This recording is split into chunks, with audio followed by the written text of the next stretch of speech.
Hi there.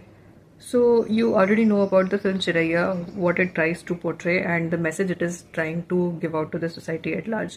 But what bothers me is that, that there is this one very brutal scene of a crime happening and people, and it's especially men, they chose to use generative AI and produce images of the same crime and, then push it all over social media.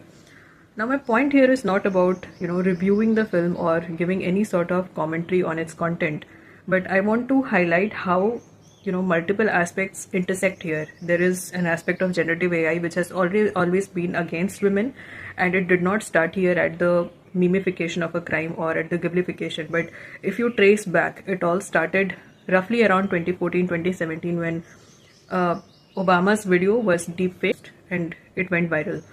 So there are certain things that should not have existed in the first place, like the generative AI models that we have and the access of people in general to it, and they are producing whatever they want without any sort of guardrails in place.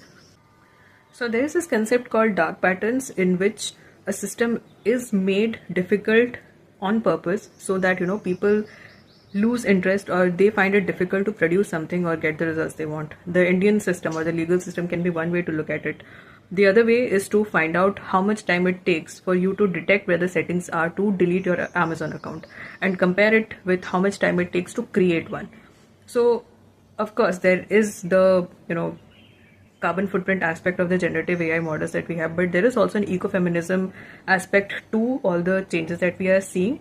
And definitely, if we cannot put generative AI out of scene, there may be certain good uses to that, but there is definitely an element of ecofeminism that is not talked about in context of generative AI.